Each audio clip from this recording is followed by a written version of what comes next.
सदाशिवसमारम्भां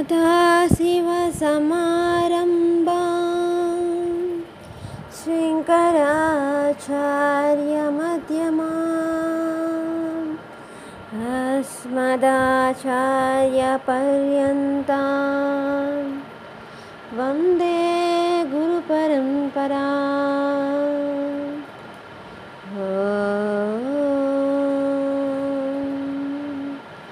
कृष्णाय वासुदेवाय देवकीनन्दनाय च नन्दगोपकुमाराय गोविन्दाय नमो नमः।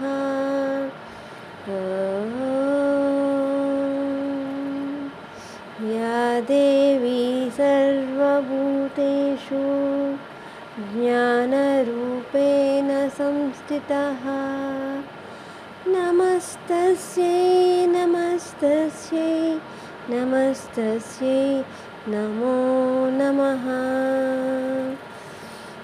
हरिः ఓం.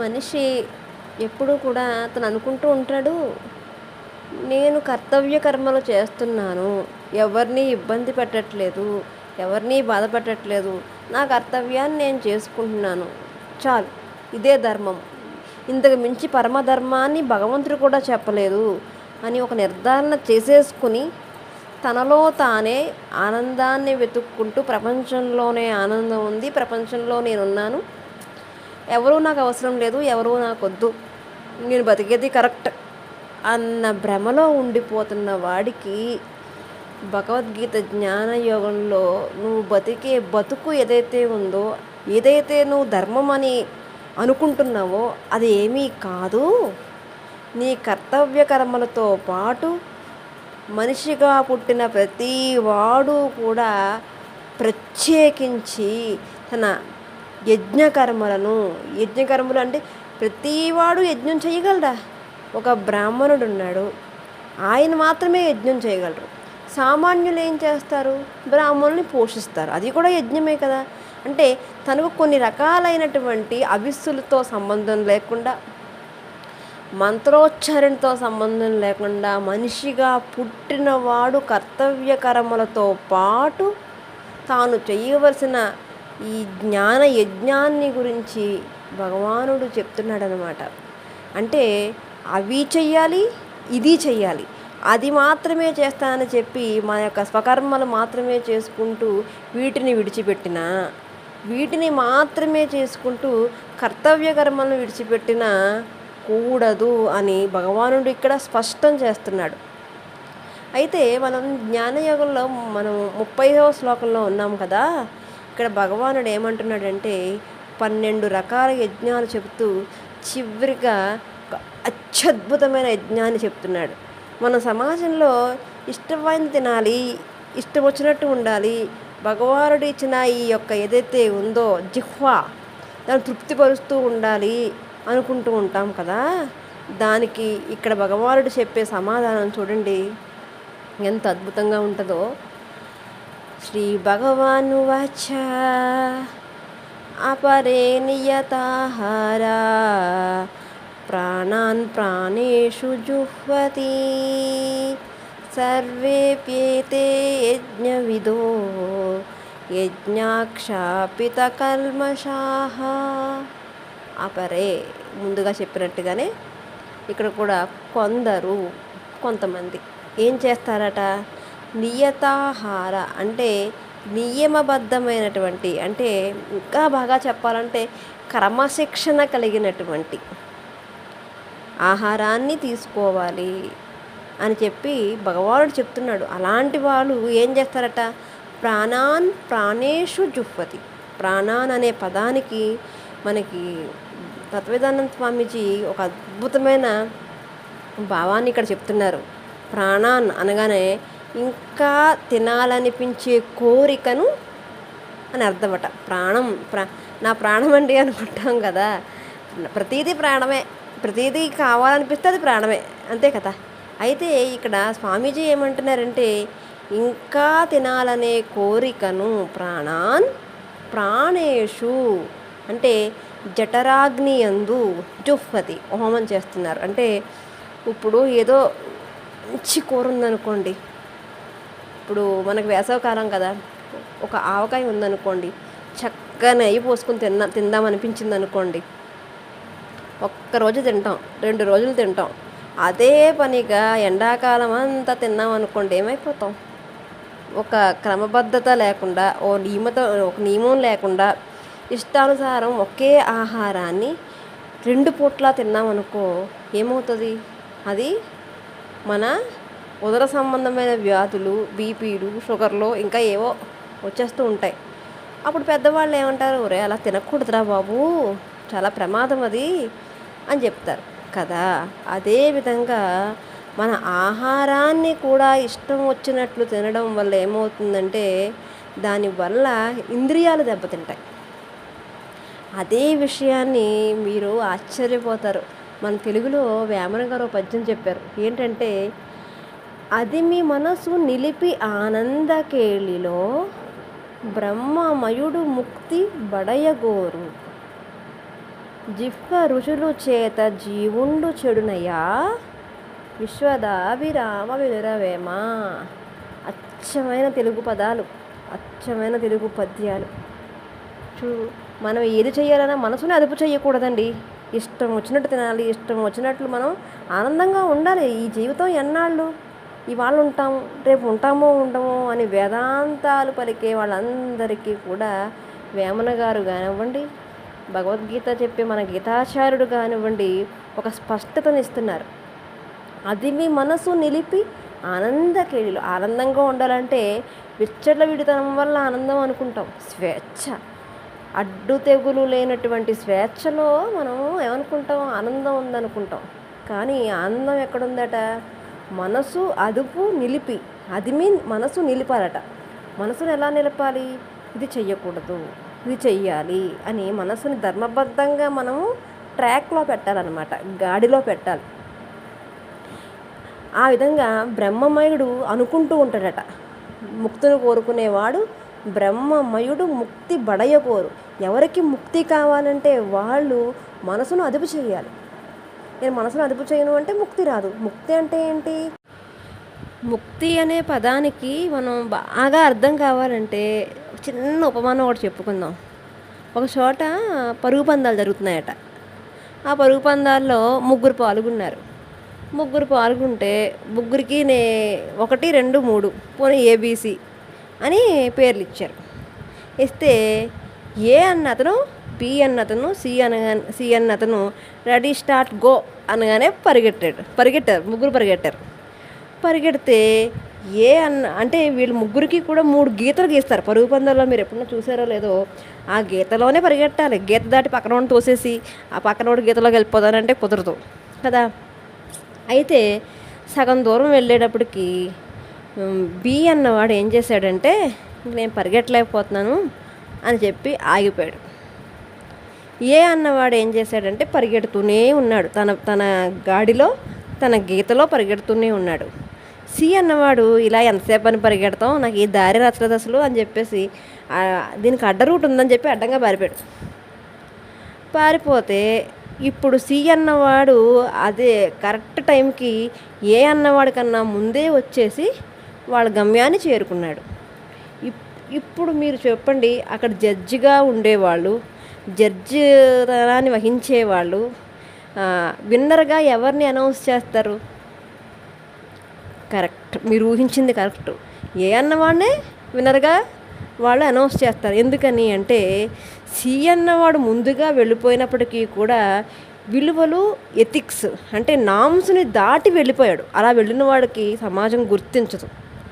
ఎవరైతే ధర్మబద్ధంగా ప్రయాణం చేస్తారో వాళ్ళని మాత్రమే సమాజం గుర్తిస్తుంది. అలా వెళ్ళడం వల్ల వాడికి ఏం మిగిలింది? ఒక గుర్తింపు మిగిలిందా? దీన్నే ఆనందము అన్నారు, దీన్నే ముక్తి అన్నారు, దీన్నే మోక్షము అన్నారు. మనం ఒకే పదాన్ని భూతద్దంలో పెట్టి చూడడం వల్ల అది భయానకంగా మనకు అందరాని ఫలంగా మనకు కనిపిస్తుంది. కానీ నిజానికి ప్రయత్నం అంటూ చేస్తే ఆ ఆనందం మనం సొంతం చేసుకోవడం ఎంతో దూరంలో ఏం లేదు. ఎందుకంటే అక్కడ జడ్జిమెంట్ సీట్లో కూర్చున్నవాడు వేరే ఎవరో జడ్జి కాదు, భగవంతుడే. మనం ఎటు దారిని వెళ్ళినా ఆయన చూస్తాడు. ఎక్కడ చూసినా మనం ఎలా ప్రయాణం చేసినా ఆయన చూడగలడు.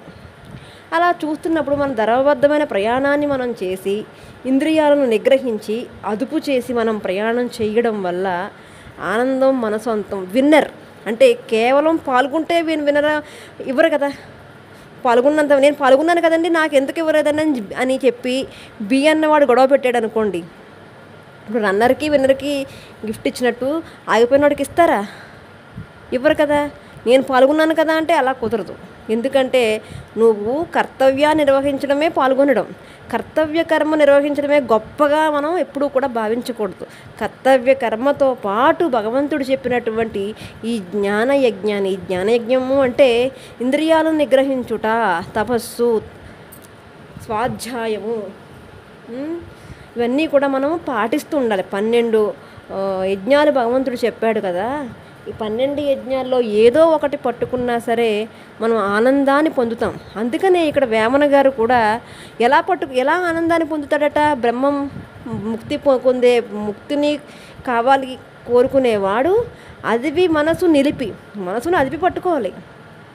మనసుని అదుపు చేయాలంటే ఎవరు చేస్తారు? పక్కింటి వాళ్ళు, మన గురువులో, మన తల్లిదండ్రులో చేయరు కదా. వాళ్ళు కొంతవరకు చేస్తారు. ఎంతవరకు అంటే నువ్వు ఇలా వెళ్ళకూడదురా బాబు అని చెప్పడం వరకునే.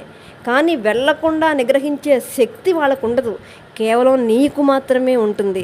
అదే విషయాన్ని ఇక్కడ బోధిస్తూ అది మీ మనసు నిలిపి ఆనందకేళిలో బ్రహ్మమయుడు ముక్తి బడయగోరు, జిహ్వ రుచులు చేత జీవుండు చెడునయా విశ్వదాభిరామ వినురవేమ.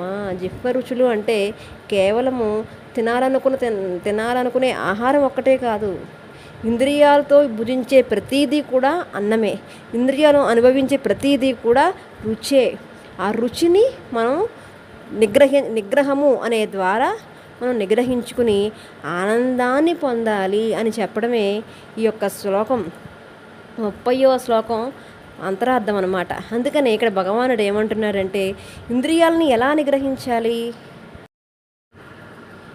అపరే నియతాహారా ప్రాణాన్ ప్రాణేషు జుహ్వతి.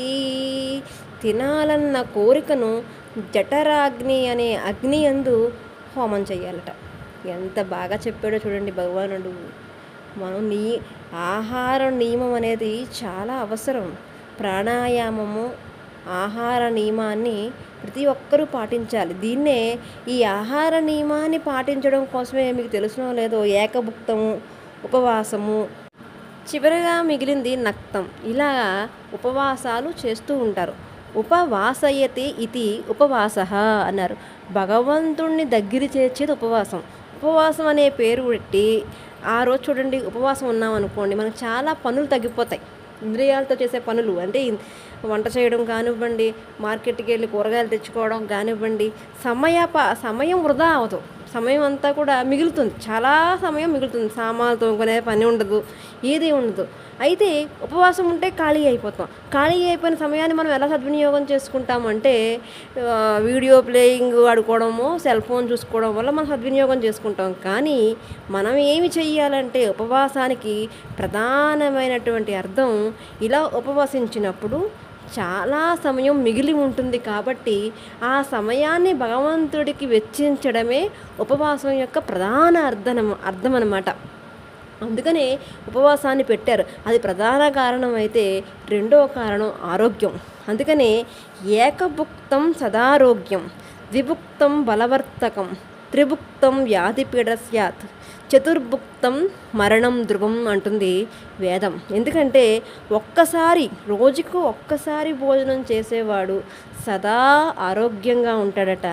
ద్విభుక్తం బలవర్తకం, 2 సార్లు భోజనం చేసేవాడు బలంగా ఉంటాడట.